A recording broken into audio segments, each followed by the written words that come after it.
Today we are going talking about Hershey and Chase experiment. Previous class में हमने बेटा क्या पढ़ा था, ग्रिफिथ का एक एक्सपेरिमेंट पढ़ा था। ग्रिफिथ ने कहा था कि उससे प्रीवियस में हमने डीएनए के बारे में पढ़ा था कि डीएनए डबल हेलिक्स स्ट्रक्चर होता है। उसको साइंटिफिक प्रूफ करने के लिए ग्रिफिथ ने एक एक्सपेरिमेंट किया था। उन्होंने क्या किया था, बैक्टीरियोफेज लिया था।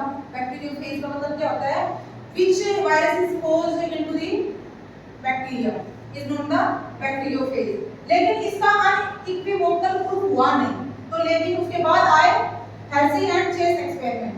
हर्शी और चेस एक्सपेरिमेंट ने क्या किया था, दो पेटेंट्स ली थी, ठीक है। ये एक्सपेरिमेंट प्रूफ करना था, इसमें दो पेटेंट्स ली। एक के अंदर उन्होंने क्या किया,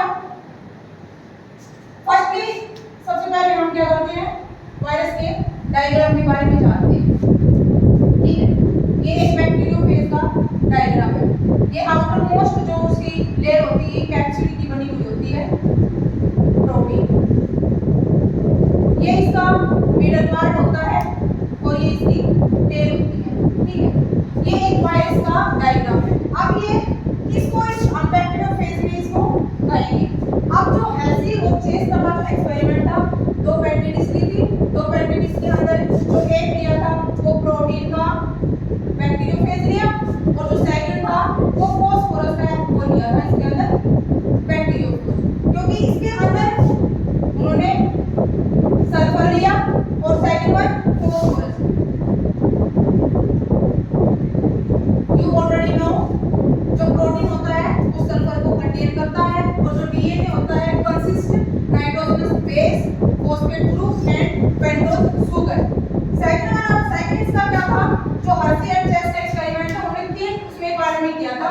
फर्स्ट है इन्फेक्शन, दूसरा है ब्लीडिंग एंड थर्ड है सेंट्रीफ्यूगेशन, ठीक है। तो फर्स्ट स्टेप पर चलते हैं इन्फेक्शन। अब क्या होता है, मान लीजिए हमने एक बैक्टीरिया लिया है इकोलाई, ठीक है, एस्केरिसिस इकोलाई होता है। उसके ऊपर क्या था, ये बैक्टीरियोफेज आया, इन्होंने क्या किया, इसको इन्फेक्ट कर दिया, ठीक है, इसको इकोलाई को इन्फेक्ट करने के बाद क्या हुआ, इसका जो जेनेटिक मटेरियल था इन्होंने इसके अंदर ट्रांसफर कर दिया, किसके अंदर, इकोलाई के अंदर। E coli one type of bacteria. Second one क्या था, अब इकोलाई इसका जो जेनेटिक मटेरियल जिसका बैक्टीरियोफेज था, इन्होंने क्या किया, अपनी मल्टीपल कॉपी बना दी। आपको पता है डीएनए रेप्लिकेट करता है, अपनी डुप्लीकेट कॉपी बनाता है, तो सेम अब इस इकोलाई ने क्या किया, इसपे क्या किया, मल्टीपल कॉपी बना दी। तो बहुत सारे इनके अंदर जो आरबीसी सेल होती हैं वो ब्रश हो गए, ब्रश होने के बाद मल्टीपल बैक्टीरियोफेज आ गए, ठीक है। तो ये तो होगा हमारा फर्स्ट स्टेप इन्फेक्शन। सेकंड पर आते हैं, move on, second step bleeding. Bleeding का क्या मतलब होता है, तो ब्लीडिंग के अंदर क्या होता है, इसके अंदर क्या था, ये एक हमारा बैक्टीरियोफेज था, इसके अंदर ब्लीडिंग करवाई जाती है। ब्लीडिंग का मतलब होता है कि उसको रोटेट करवाया जाता है। किसको रोटेट करवाया जाता है, जो बैक्टीरियोफेज किसी बैक्टीरिया को कोज कर रहा था, इकोलाई को कोज कर रहा था, तो इसकी जो आउटर लेयर थी इसको क्या करना था, उसको ब्लेंड करना था, इट मींस उसको रिमूव करना था। तो उन्होंने क्या किया, जो इसके वायरस, कुछ वायरस पार्टिकल्स इस इकोलाई सेल के ऊपर क्या थे, बाइंड कर रहे थे, उसको ब्लीडिंग के थ्रू उसको क्या कर दिया, हमने रिमूव कर दिया, ठीक है, रिमूव कर दिया। हर्शी और चेस ने सेकंड जो स्टेप किया था वो था ब्लीडिंग। अब आता है सेंट्रीफ्यूगेशन।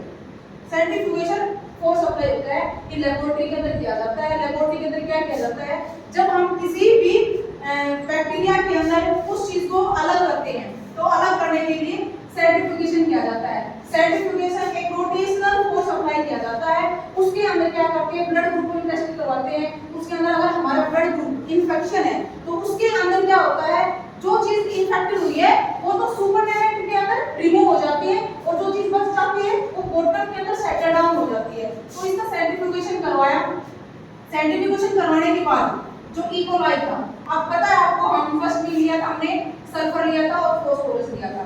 अब इसका सेंट्रीफ्यूगेशन करवाया, तो सेंट्रीफ्यूगेशन करवाने के बाद क्या था, जो सल्फर वाला था, ठीक है, जो सल्फर वाला इकोलाई का जो बैक्टीरिया फोर्स था, उसके अंदर क्या हुआ, वो बॉटम के अंदर तो क्या होगा, इकोलाई बैक्टीरिया था और जो बैक्टीरियोफेज था वो क्या हो गया, ऊपर फ्लोट करने लगा।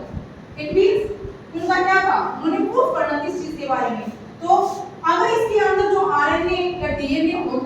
तो क्या था, वो इसके बोतल के अंदर क्या होता, सेटल डाउन होता, बट क्या हुआ, वो ऊपर हो गया। जो ऊपर होने के बाद हार्सी और चेस ने उसको क्या दिया था, सुपरनेट।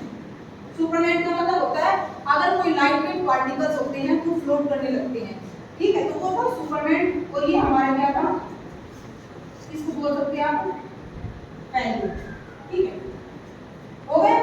दूसरा है हमने डीएनए वाला। डीएनए के अंदर सेंट्रीफ्यूगेशन करवाया, जो फास्फोरस था, फास्फोरस इसमें जो डीएनए कंटेन करता है, तो उन्होंने जब इसका सेंट्रीफ्यूगेशन करवाया, करवाने के बाद क्या था, जो बैक्टीरियोफाज था उसके अंदर क्या था, जो डीएनए था इसके अंदर कोई सुपरनेट पैलेट मिला ही नहीं, उन्होंने उनको सेंट्रीफ्यूगेशन करवाया तो उसके पास उन्हें ये पैलेट मिला ही नहीं। जब पैलेट ही नहीं मिला तो उन्होंने क्या किया, अब यहाँ पर पैलेट होता तो उसको क्या करते, जो वायरस होता है वो रिमूव हो जाता। इसके अंदर कोई सुपरनेट उसको मटेरियल मिला ही नहीं, इसके अंदर उस फास्फोरस का जो बैक्टीरियोफाज उन्होंने डीएनए कंटेन के लिया था तो वो क्या होगा, इसके अंदर इंटरमिक्स हो गया। तो इसमें उनका क्या प्रूफ था, उन्होंने क्या अनइक्विवोकल प्रूफ करना चाहा था कि अगर इस सल्फर के अंदर हमने जब सेंट्रीफ्यूगेशन फोर्स अप्लाई किया था तो अगर वो चीज इसके अंदर मिक्सअप हो जाती तो हो सकता था कि जो प्रोटीन है, जो सल्फर था, वो एकदम ट्रांसफॉर्मिंग हो सकता है। इट मींस वो क्या हो सकता है, एक जेनेटिक मटेरियल हो सकता है, लेकिन वो सुपरनेट यानी कि पैलेट की फॉर्म में बाहर निकल गया। सेकंड में था कि उन्होंने जब डीएनए फास्फोरस के लिए था तो यहाँ पर उन्होंने कोई पैलेट नहीं मिला, ठीक है, जो टेस्ट ट्यूब होती है उनके अंदर उनको कोई भी पैलेट नहीं मिला। तो उन्होंने क्या बताया था कि यहाँ पर अगर इस जो डीएनए था, हमने जो फास्फोरस डीएनए के लिए लिया था तो ना हमने वहां पर कोई पैलेट मिला, तो उसका मतलब क्या था कि जो भी इसके अंदर वो जो सामान था या जो मटेरियल था वो इसके अंदर ट्रांसफर हुआ था, तो हमको हमारा क्या था, डीएनए था। तो डीएनए क्या हुआ, उन्होंने बता दिया, फाइनली अनइक्विवोकल प्रूफ दे दिया कि अनइक्विवोकल का मतलब ये होता है, उन्होंने फाइनली स्पष्टीकरण ये दे दिया था कि इसके आने वाले जो साइंटिस्ट होंगे वो इसके अलावा एक्सपेरिमेंट नहीं कर सकते। तो उन्होंने बताया था कि जो ट्रांसफर, जो जेनेटिक मटेरियल होता है, ट्रांसफर जो हुआ है वन जनरेशन से सेकंड जनरेशन के अंदर कोई चीज ट्रांसफर होती है तो वो हमारा जेनेटिक मटेरियल होता है। और जेनेटिक मटेरियल हमारा क्या होता है, डीएनए, ठीक है, डीएनए उन्होंने प्रूफ कर दिया था, अनइक्विवोकल प्रूफ कर दिया था।